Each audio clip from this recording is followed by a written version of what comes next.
Los libros se escuchan en Es Radio.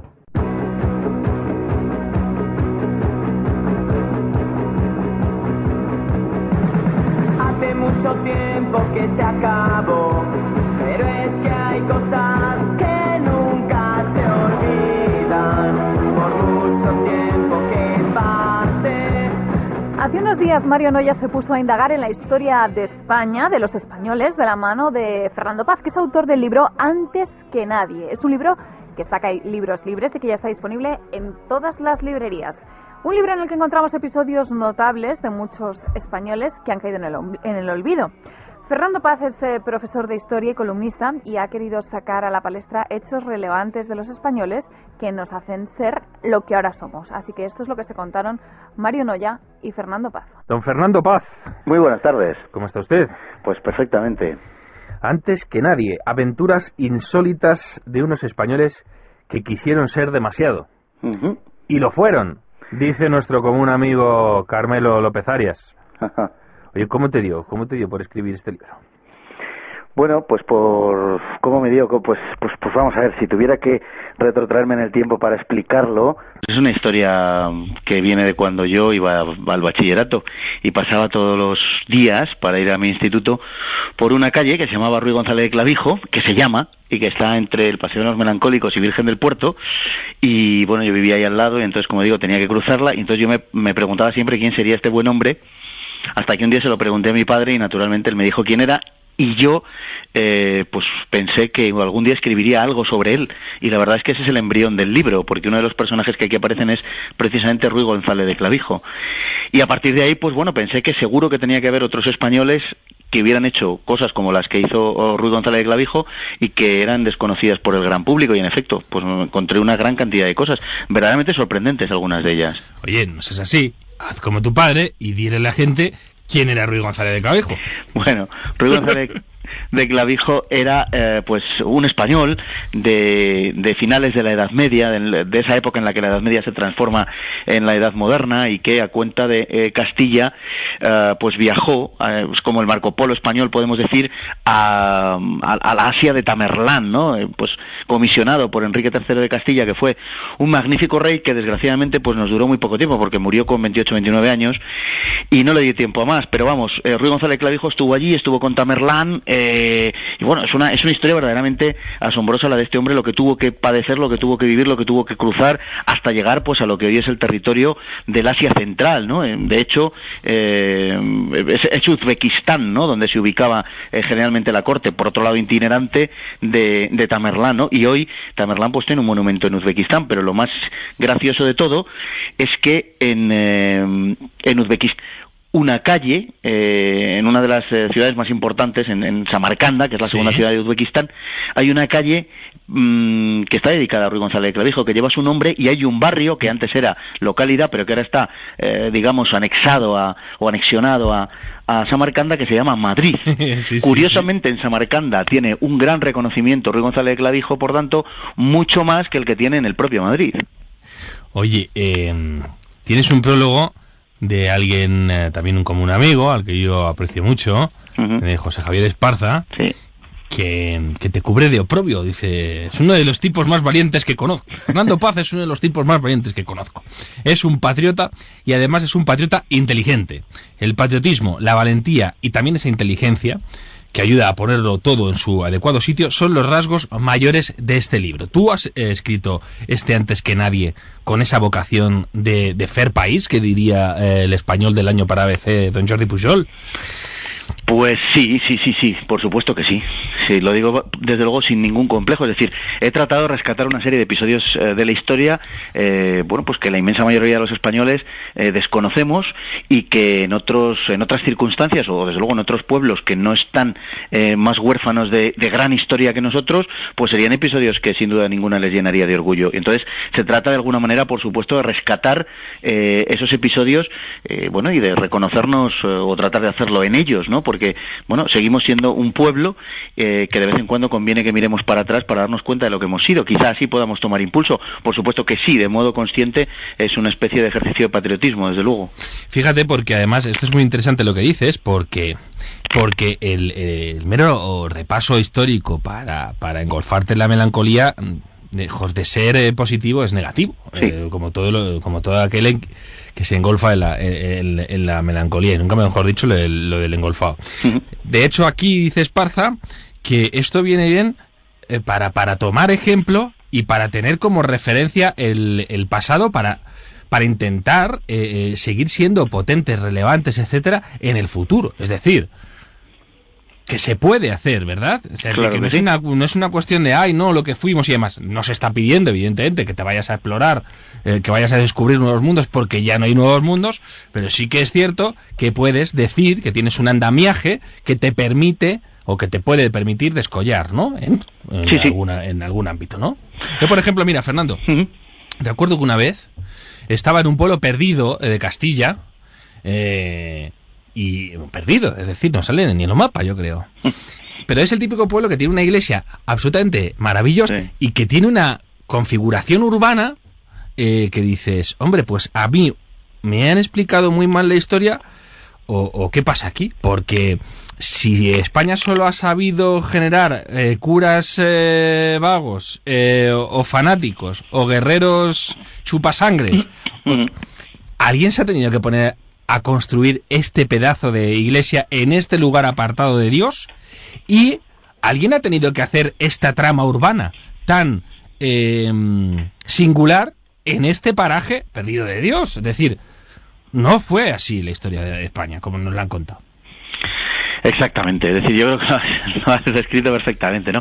Tú, bueno, te referías a curas, ¿no? Pues tomando el ejemplo de los curas, yo muchas veces lo he pensado con respecto a nuestra historia más reciente, ¿no? ¿Cuántas veces en los libros de la historia oficial, académica, actual, se explica, por ejemplo, los episodios más truculentos de anticlericalismo del siglo XX, particularmente los que tuvieron lugar durante la época de la República y la Guerra Civil, como una especie de reacción ante, pues una actitud de la Iglesia, podemos decir, que era de connivencia con los poderosos, con los ricos, y una iglesia que por tanto estaba absolutamente putrefacta, ¿no? Entonces es la consecuencia, algunos autores, en fin, lo manifiestan de ese modo, ¿no? Lo explican de ese modo. Bueno, no estaría tan putrefacta la iglesia cuando dio 7.000 mártires en la Guerra Civil, y como alguien escribió, por cierto, alguien que no era español, que era francés, y ni una sola apostasía.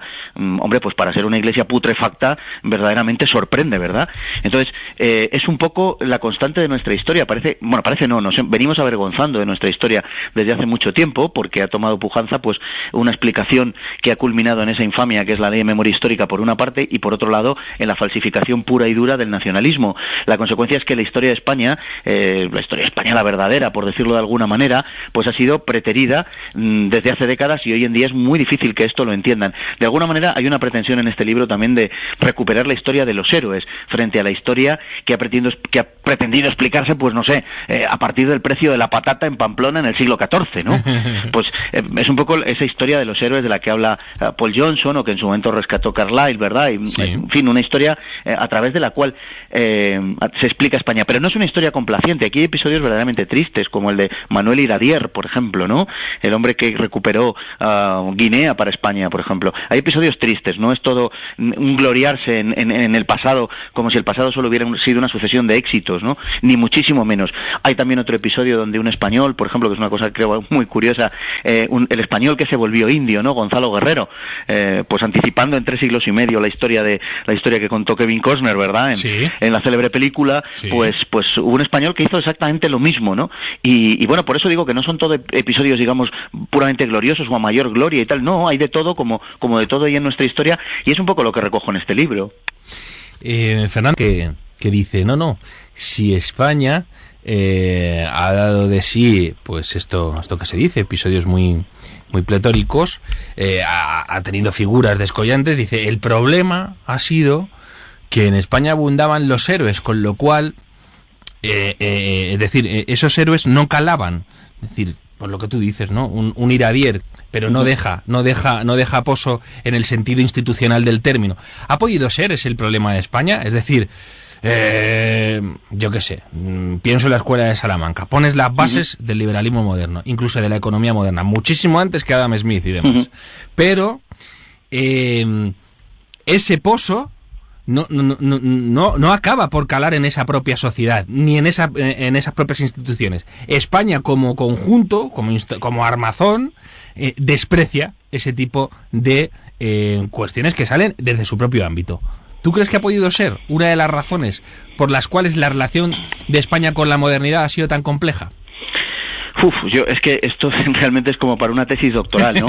Lógicamente, pero hombre, yo creo que en España se da un doble fracaso. Yo creo que en España hay un fracaso y es un fracaso que podemos decir global, porque hay un fracaso del Estado y de la sociedad civil. Hay un fracaso de las dos cosas, porque España no supo en su momento sumarse, digamos, a la revolución burguesa, a la revolución liberal, a la revolución nacional, en definitiva, a la revolución industrial, que fue lo que lo precedió a todo esto, el surgimiento de esa sociedad moderna. España se quedó atrás. Entonces, yo creo que de ahí proceden muchos de los males de nuestro tiempo, no porque yo lo enjuicie de una manera positiva o negativa, sino porque creo que con esto lo que hago es el informe, un atestado, ¿no?, de lo que ha sucedido, sin más, sin entrar a enjuiciarlo. Yo creo que España, la singularidad de España con respecto al resto de Europa, lo que los alemanes llaman el Sonderweg, ¿no?, el camino especial, el camino específico, yo creo que se debe básicamente a eso. En España ha habido una identificación de lo español con lo católico, creo que es un hecho, no, me parece que es escasamente discutible, ¿no?, a lo largo de la historia, pero España no se refundó en el siglo XIX, y creo que esa no refundación de España en el siglo XIX, al revés de lo que sucedió en otros países, estoy pensando en el caso francés, pero también en el caso italiano o alemán, es lo que no permite asumir la esencia de lo nacional a otras posturas políticas o ideológicas, ¿no? En consecuencia, la historia de los héroes, como a la que tú aludías antes, o la historia de los individuos o tal, no es que no sea asumida, sino que no hay nada que lo pueda asumir. Es decir, no ha habido un desarrollo de esa sociedad civil, ni ha habido un desarrollo del Estado. En España, lo poco que tenemos, lo tenemos porque el Estado ha hecho un poquito, y porque sobre todo quien más ha hecho ha sido la Iglesia Católica. Hasta tiempos muy, muy, muy recientes, en España prácticamente no existía el Estado, y tampoco nos engañemos, tampoco lo que entendemos por sociedad civil. Yo creo que el tema es muy complejo, pero en definitiva, y por resumirlo mucho, podría decir que solo a partir de los años 50, 60 del siglo pasado se ha empezado a poner remedio a esto. Y bueno, no sé si de modo completo, pero creo que está muy fuertemente enraizado en el mismo ser de España. Por eso digo que no se trata de complacernos con lo que es España en el sentido de que tengamos que glorificarlo, no, simplemente es nuestra patria con todas las letras, y naturalmente que hay episodios que no son positivos.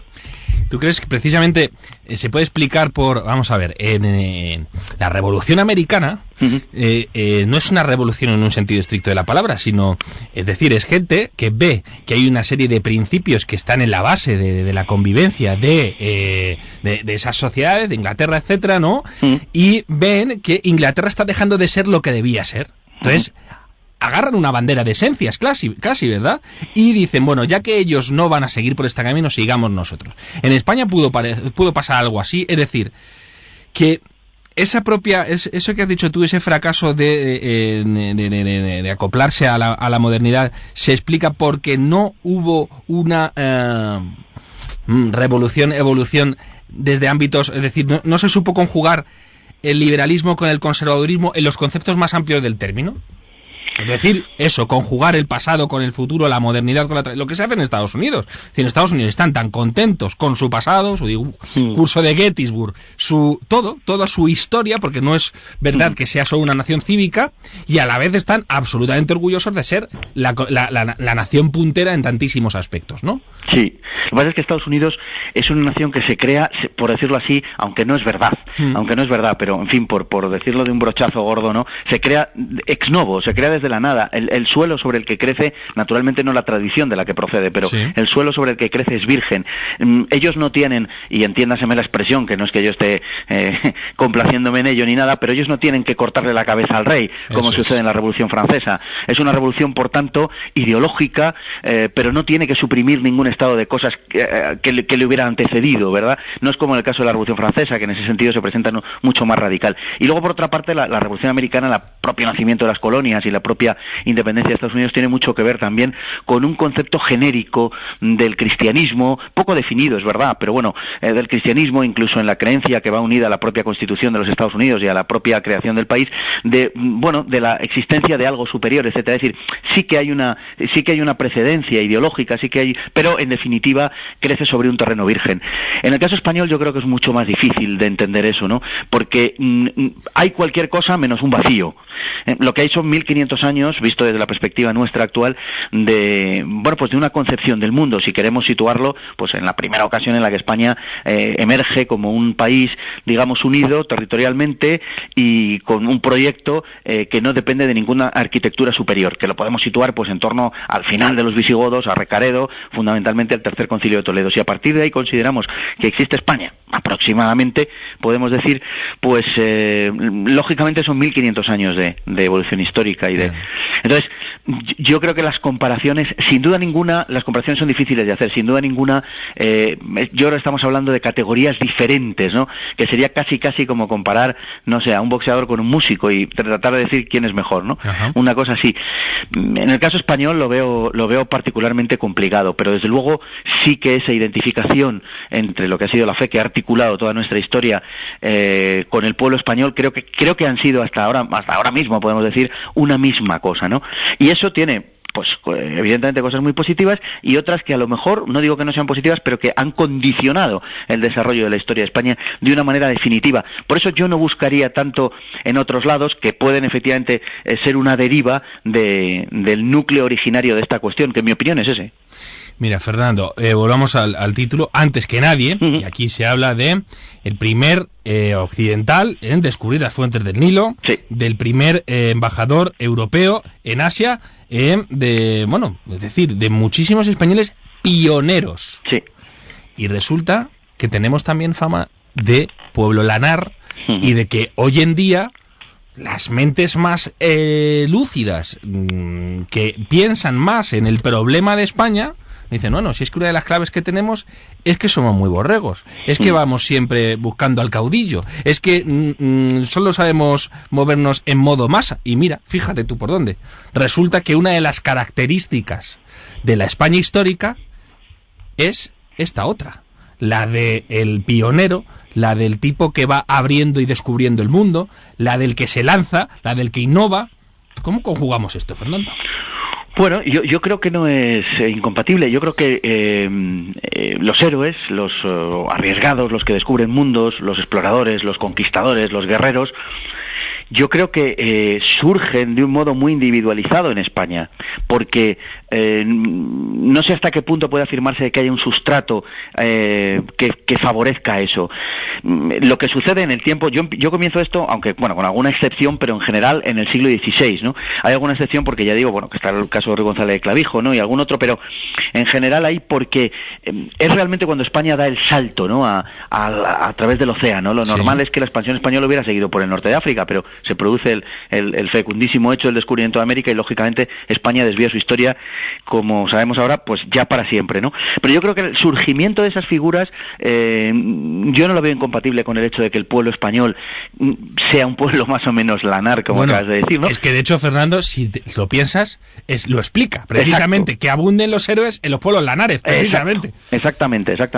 Pero por decir verdad también, si alguien se ha ocupado un poco de supervisar la historia inglesa o de examinar la historia inglesa, por ejemplo, todo lo que es el gran periodo de su extensión, ¿no? En el siglo XVIII y fundamentalmente el XIX, por Asia y por África, también sucede este fenómeno. Qué duda cabe, ¿no? Que los ingleses han emigrado de forma más construido el imperio, verdaderamente tienen nombres y apellidos. Y de hecho, hace poco, pues leía un sociólogo británico considerar todo el fenómeno del hooliganismo inglés como producto de la imposibilidad de migración de estas personas que antes iban a otros sitios del mundo y conquistaban otros lugares o poblaban Australia, en fin, o este tipo de cosas, ¿no?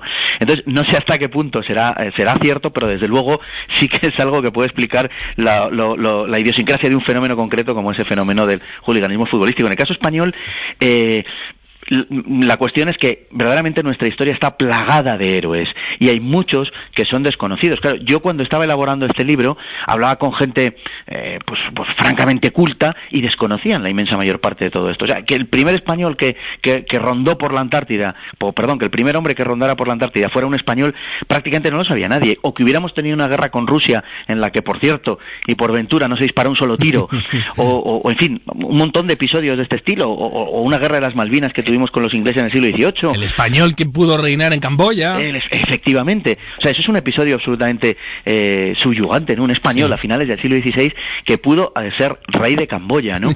o pensar que la España de aquella época, y fundamentalmente Castilla, claro, estuvo a punto y consideró seriamente un puñado de españoles en las Islas Filipinas invadir China, conquistar China, nada menos que China. Es una verdadera locura. Pero fíjate, porque además lo cuentas, pero la verdad es que no es ninguna locura teniendo en cuenta lo que se acababa de hacer en América. Es decir, y de hecho ellos partieron de esa experiencia. Oye, si Hernán Cortés ha hecho esto con los aztecas, que no eran precisamente 4 amigos, ¿por qué no vamos a poder hacer nosotros lo mismo con China? Y además tenían aliados, ¿verdad? Que si los japoneses, es decir, de nuevo querían intentar repetir otra vez, ¿no?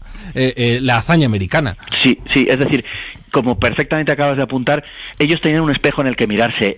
No eran iniciativas tan individuales, aunque muchas veces sí eran iniciativas, y entonces en la mayor época, lógicamente, el Estado está en mantillas, eran iniciativas privadas, podemos decir, casi en la mayor parte de los casos. Hay uno muy, muy curioso, que es el de Pedro Menéndez de Avilés, que es uno de mis episodios favoritos, si no el que más, que es una historia absolutamente asombrosa la de este hombre, y que él empieza su carrera financiándose una flota, era una persona con posibles, naturalmente, de Asturias, financiándose una flota para despejar el mar Cantábrico de piratas franceses.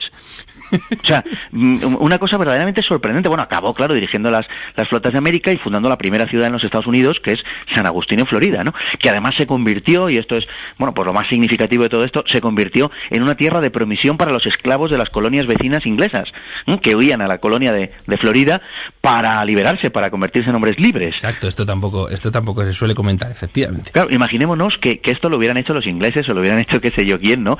Sería verdaderamente, en fin, habría 14 películas, seguro, desde mudas hasta Technicolor, ¿no? Oye, Fernando, se nos ha ido el tiempo, pero bueno, yo voy a volver a recomendar a la gente tu libro, Antes que nadie, Aventuras insólitas de unos españoles que quisieron ser demasiado, editado por Libros Libres, y si me permites, pues voy a concluir leyendo el párrafo final del prólogo de nuestro querido amigo José Javier Esparza, que dice: hablemos claro, en el propósito de este libro subyace, al menos yo lo veo así, un deseo implícito, que los españoles recuperemos el deseo de pintar algo en la historia universal. En otros términos, que no dejemos de ser una de esas 5 grandes naciones, una de esas 5 matrices de la civilización.